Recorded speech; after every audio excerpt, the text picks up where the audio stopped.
Imagine yourself having the grace and abundance of the goddess Lakshmi, the abundance of wealth, fortune, power, luxury, beauty, fertility, and auspiciousness.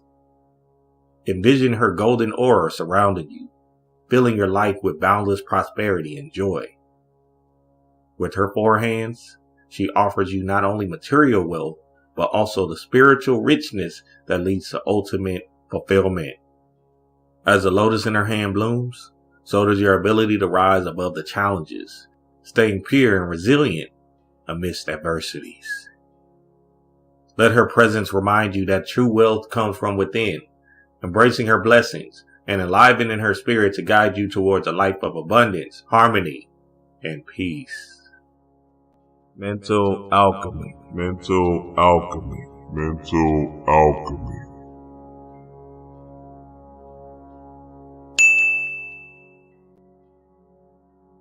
I was 2 years into entrepreneurship, and I was just making it, just getting by, doing so amount in my reality.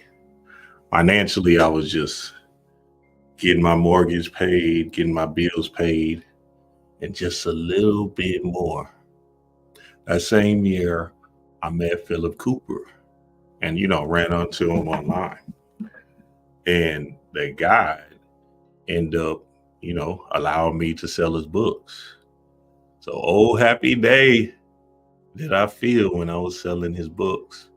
But still, that same year, I was just getting by, even selling his books, even going chaos style with his books. I was just getting by, selling The Magician, Wealth Magic, all of his books, Alakazam. So shit, you know what I did. Y'all know me. Went straight to spirit. Y'all know I do everything spiritual first. So I said, man, I am tired of just getting by on this entrepreneur journey. I need more. I'm trying to get turned up in this bitch. So how else do you turn up? A spiritual bath with the goddess Lakshmi. So that same time, whenever I was feeling that energy, right, I said, all right, fuck it. I'm going to take a spiritual bath and get this shit popping. I went to my local grocery store, got some lotus flowers and some other flowers that Lakshmi loved. You feel me? You just got to really hone into the flowers she loved. Drew that spiritual bath, put them flowers in there, put them essential oils in there. You feel me? Put that pink Himalayan sea salt in that thing, right? Had my amazing, powerful Lakshmi statue right beside me. Had the Lakshmi dude going. Had my speakers booming with that Lakshmi mantra going heavy. I'm talking about crazy style. I was that focused. I was that intent to get this specific, energy done. Because, it's one thing to just be making it, but niggas want abundance and freedom and wealth. You feel me? Niggas want to really get to that next level.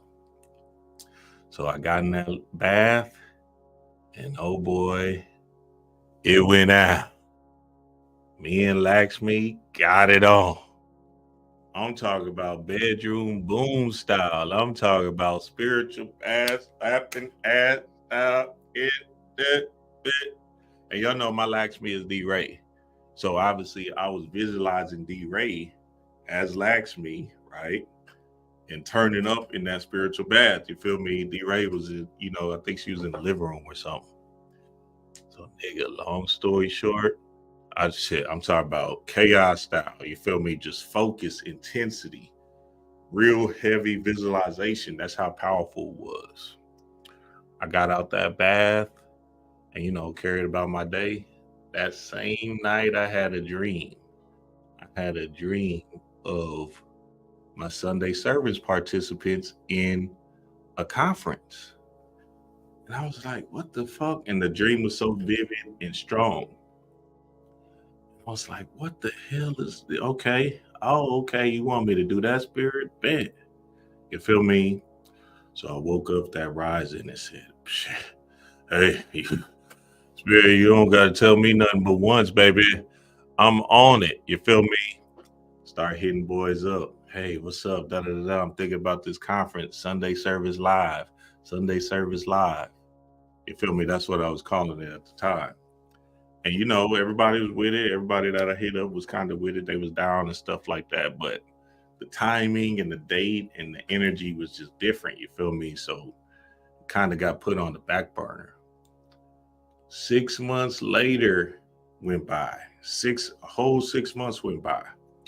And Yosef hit me up and he was like, yo, Dream, I'm gonna be in Houston for Thanksgiving. This is when Yosef lived in New York and shit. You still want to do that conference thing you was talking about?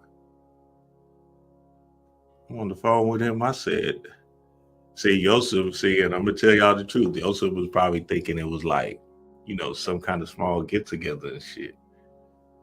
On the phone with, I said, hell yeah, boy, let's get it on. You feel me? I said, hell yeah, bet it's a go. Thanksgiving was 2 months away. So I had to call everybody up quickly. Moot, Conjure Queen, Will, Trav. I was hitting even more people I was hitting up. I was trying to get a lot of people in that bitch. You feel me? But those were the people that came into the fold.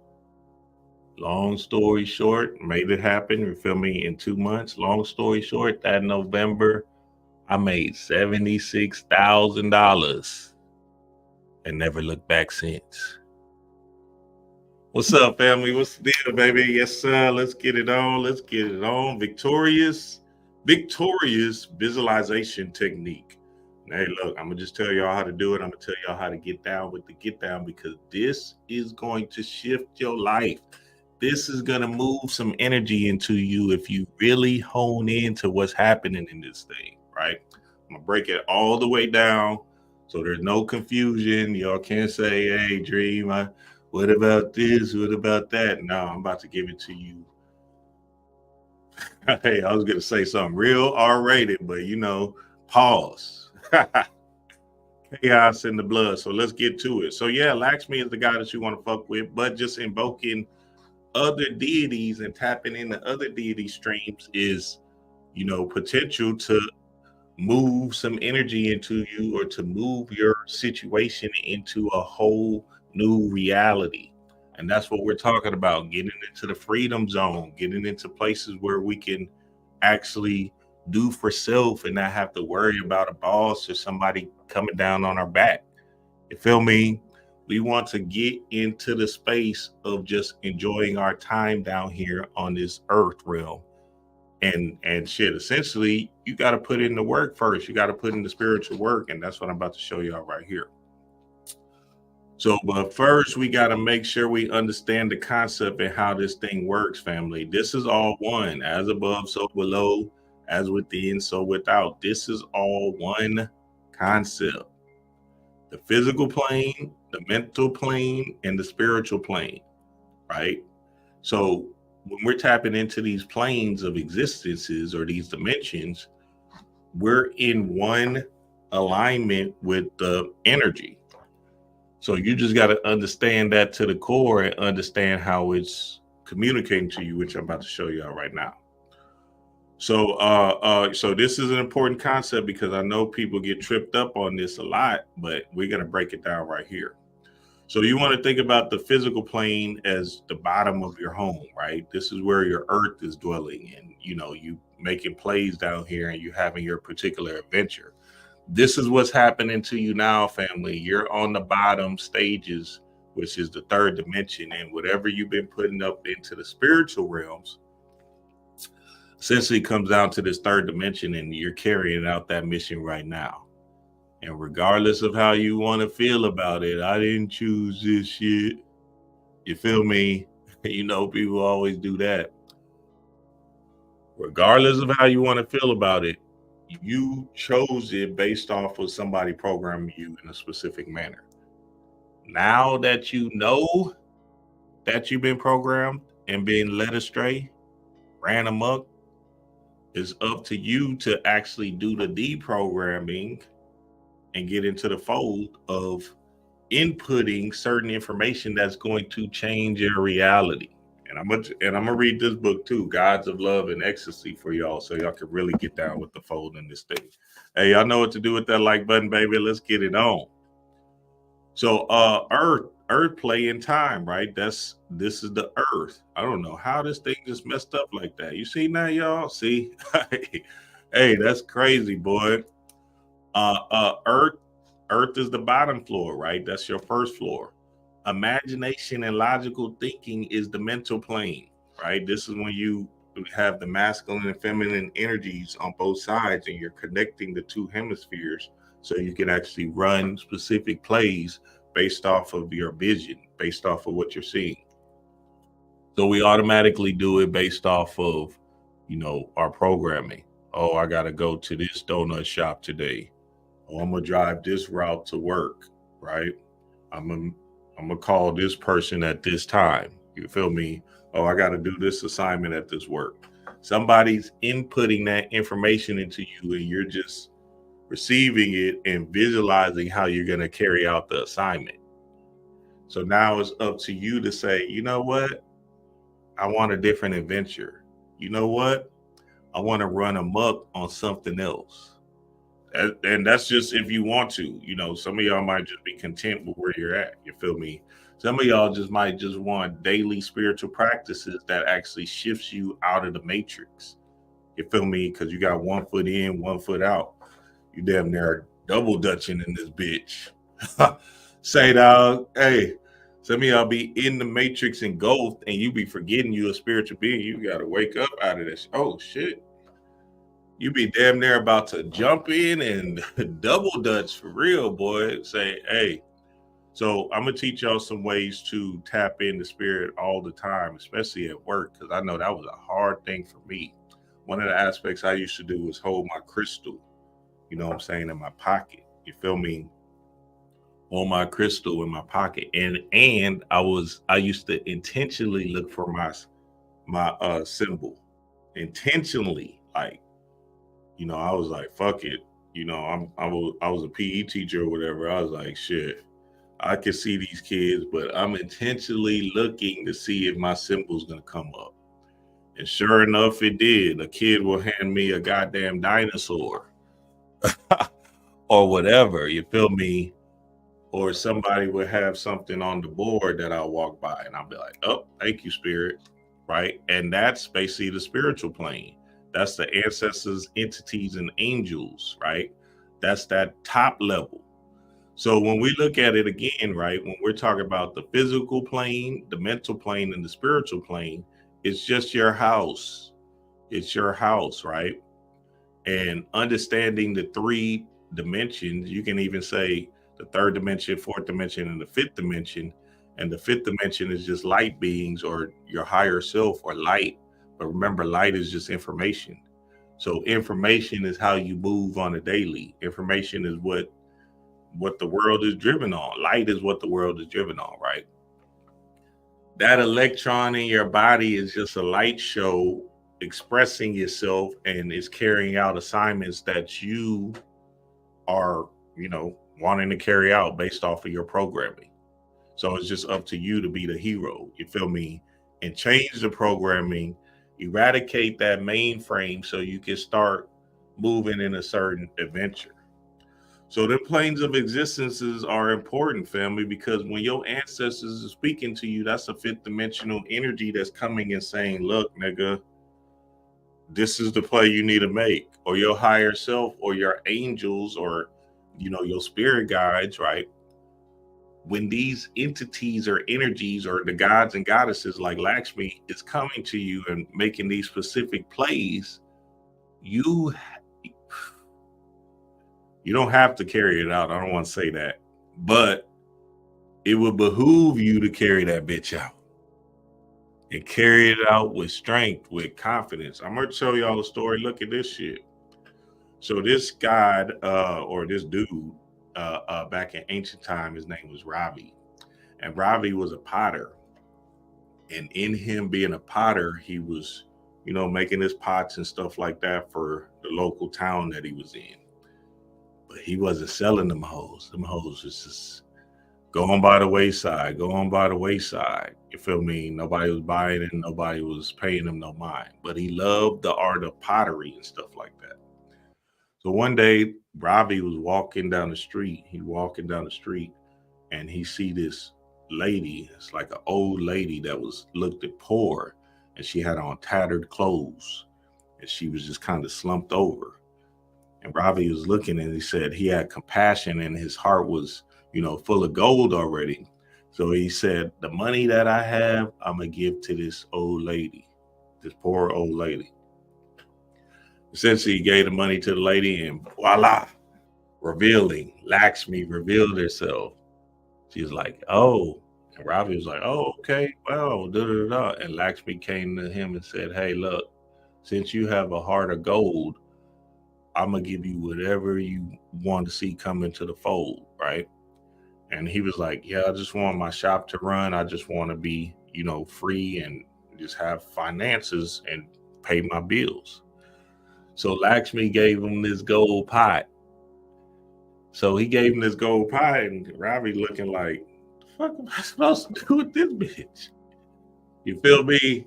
He looking confused. But anyway, he took the gold pie, said, "Oh, thank you, thank you." He thought he was going to sell it at first, but he ended up just putting it in his workshop, right? Long story short, Ravi started making pots again, and them hoes was turning into gold. And he was like, "Oh, shoot, it's going down in this bitch." So the pots were turning into gold that he was making, right? And word got around that Robbie got these gold pots. So his business started booming like crazy. I'm talking about chaos style, so much so that he was able to spread the wealth, and in the mythology, he was essentially just giving people money, and he had just enough for himself, right?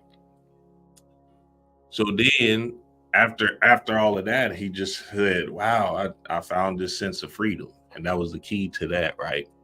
But the biggest aspect of that story that y'all gotta understand is the hero. The hero. Robbie didn't just wait for no manifestation to come along. You feel me? He became the hero, or Heru, in his heart. And he said, "You know what? I'm going to make this, I'm going to do the work. I'm going to get to work. I'm going to actually walk this shit down." You feel me? Like that master student conference. I had to walk that bitch down, right? It took some energy, it took some effort. Shit, when I had that dream, if I didn't call them motherfuckers and started making plays, shit, who knows? That shit would have never happened. You feel me? So that took effort. That took some courage to get people to build the website, to kind of create all this other stuff that that goes into a conference and stuff, right? Took some effort. It took some ingenuity, some purpose driven, some power, right? And that's heavy because a lot of times I think we get the message, right? We might get some plays from spirit, but we don't want to run it down based off of our fear. You feel me? Our fear of it might not work, our fear of whatever, right? And that's a big, big thing that I hear in my consultations all the time. I'm like, "Dog, you gotta run that bitch, and hey, look, you just gotta try it. And you don't know what's gonna spring forth from it." You feel me? I didn't want to do that. That's it. That Sunday service live. I was thinking about it. I was like, "God damn, this is gonna take a lot of work. How I'm gonna get these people down here, blah, blah, blah, who I'm gonna choose, all of that, right?"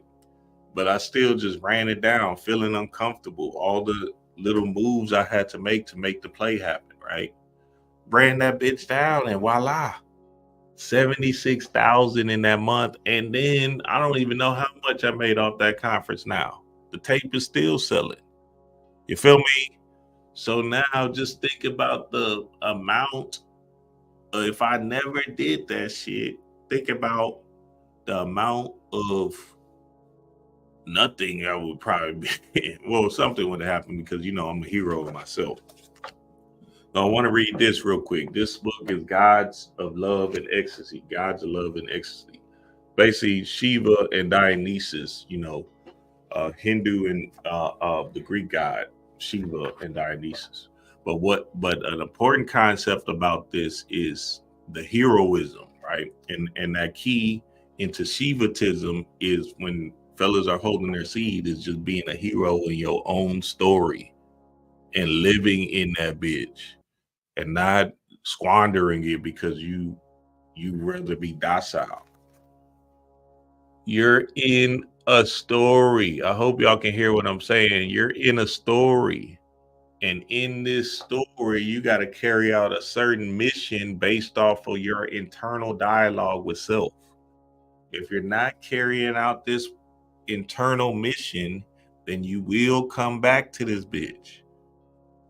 And I can only express it just through words, but I hope, and hopefully y'all can feel what I'm saying, because essentially a lot of people are just waiting for something to happen, or just looking around and looking for somebody else to be their hero in their story. The real game is to step up to the plate and be the hero in your own story and run amok on this bitch. Because boy, oh boy, some of the shit I've been hearing about and some of this AI shit that's going down in the fold, it's like, god damn, this shit getting easier and easier by the day. This shit is getting scary, boy. And I'm like, oh boy.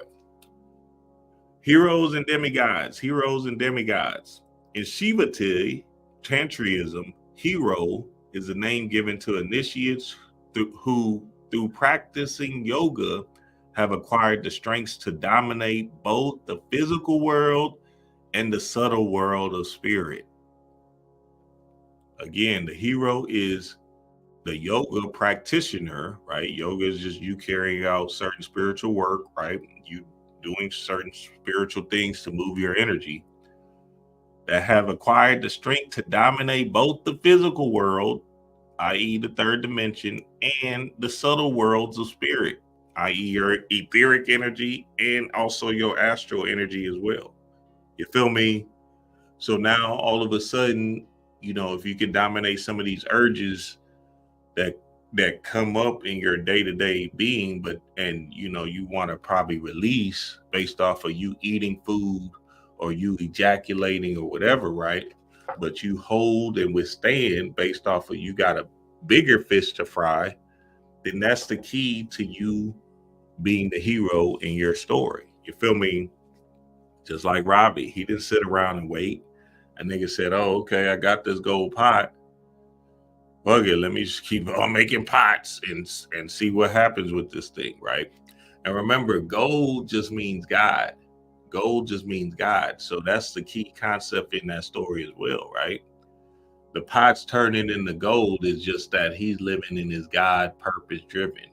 Letting go and letting God run the show. And then letting God go, that's when you turn up in this bitch. You feel me? That's the Shivatism that we've been talking about, Patreon family.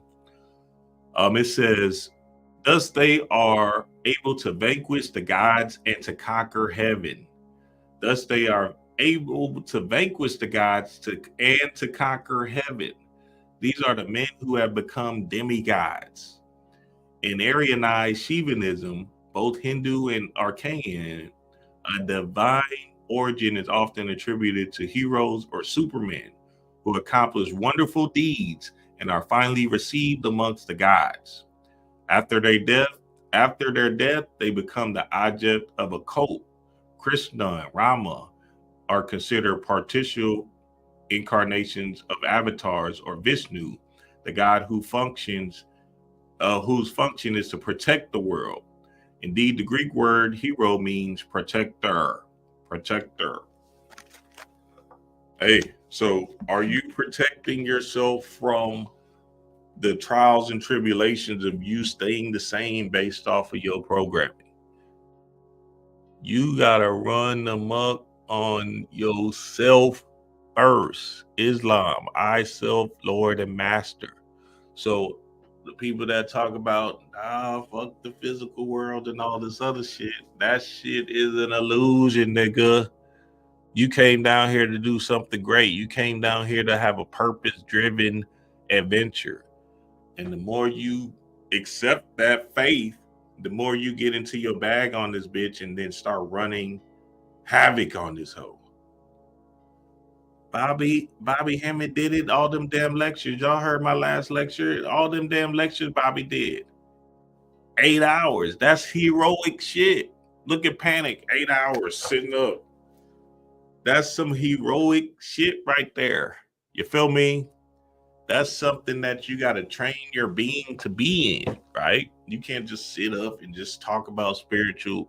It just, in just such a manner that just have you standing the whole time. That means you tapping into something divine. And that's the real heroic energy. You feel me? So that God or that gold is important, right? And the purpose of the divine plan is to transform lead into gold, lead into gold. So remember, when they're talking about alchemy, they're just talking about you transforming your old state into God. Your old state, that lead, that trash that's not serving you, into gold. See, a lot of times we believe that, oh, this is it. This is what I was supposed to come down here and do, which is be subservient and be a shell of myself, right? But that's part of the story based off of the traumas and experiences that you have been feeling. That's part of your grand story. So that drug adventure that I went through and me being a drug addict is part of my grand story in the end of things. You feel me? So I had to go through that experience to get to where I'm at today. And the more I meditate and the more I get into my bag with that shit, the more I start to realize heavier, heavier, heavier how important me being a drug addict was in this specific incarnation. So you want to let that shit go, regardless of what traumas and experiences you've been through. You got to understand that the past is not real and the future is an illusion. So the only thing you have is now. They talk about this concept in ancient Greek called Chronos and Kairos. Chronos and Kairos. So essentially, Chronos is people, living out a robotic adventure in a chronological time. That's what the Chronos means. It means chronological, Chronos, right? So in this chronological time, you're just a robot. You're doing the same thing over and over and over again. Get up, brush your teeth, go to your job, go to the same donut shop you go to, eat lunch at the same place, finish your job, come home, watch TV, go to sleep, do it over and over and over again. Almost like you damn near in this bitch ticking in this hole, nigga. you are you in this hole doing a robot in this bitch. You feel me? God damn. Hey, I'm just telling y'all what it is, family. That's what they said in this Greek mythology. And hey, you know how it go. So Kairos is essentially the mindfulness, you being present in the moment. So it doesn't matter about a job. I'm just giving y'all the understanding, the greater understanding. Kairos is you saying, you know what? I'm gonna go take that trip. Shit, are you taking that trip? Kairos is you basking in the moment when your kid or your child brings you a picture he drawn. Kairos is you essentially moving into a space of understanding that, oh, wow, okay, I am here in this moment right now. And all I have is this moment. And if I can relish and really hone into this moment, I start to feel enlivened. So that's what we want to do, family. We wanted to get in that Kairos thinking instead of this Chronos thinking, right? This chronological thinking is fucking people up. We're not moved. There's no adventure. There's no flow. There's no fun. There's no laughter. You have to have an experience on this bitch. You don't want to look up and then this nigga 65 and you retiring and you say, yeah, I'm gonna go on Carnival cruise ships. And then you go on one Carnival cruise ship and you transition the next year based off of your eating habits, based off of you being a robot to the matrix. You feel me? That's not how you want to do this thing, family. You want to move in mindfulness adventures and really hone into who you are right now. So Lakshmi is the goddess y'all want to fuck with, family. Lakshmi is going to move some wealth and prosperity into your being. So now let me tell you how to do it. So look, you have to really hone into and I should have brought her book up here, but yeah, but you know what? I'll read it for the Patreon family when I get her that specific Lakshmi book. But you want to get the specific items that these gods and goddesses fuck with. This is on the spiritual plane, right? You're just using these physical items as a tool or a code to signal to the spiritual beings. You feel me? And these spiritual beings are inside of you. They are you, right? So you're unlocking something inside of you that's turning on and turning up based off of you using the particular tools to transmute your energy. So it's very, very important to hone into the mythology of the people, the gods and goddesses, and really say, oh, okay, Lakshmi likes water. Okay, bet. Boom. Another thing I had in that spiritual battle, I had the heart chakra because Lakshmi's sign is also that downward pointing triangle and upward pointing triangle. You know what I'm saying? The Star of David, right? The Egyptian creation symbol. So I had that in there as well. Just put it up. So the whole point of the story was the focus and detail. And then the bigger point of the story was, nigga, that shit came 6 months later. In the spiritual plane, they don't have no sense of time. They not thinking about this place in no chronological thing. So who am I to feel like it has to happen tomorrow, right? You do the bitch and you carry out the assignment that spirit is giving to you based off of your dreams, based off of your visions that you're seeing in your waking life, right? Symbols and certain energies and ideas that you're seeing in your waking life. You do it and carry out that assignment based off of all of that. And then one day somebody's gonna hit you up and say, hey, da da da da. And you're like, oh shit, okay, here it goes. Nigga, I forgot all about that damn conference. That nigga Yosef hit me up. I said, oh yeah, I bet. That nigga thought it was gonna be like a clubhouse meeting in this bitch. Nigga, I sprung it on his ass quick. That's hey, I said, oh, okay, yeah, hey, watch this.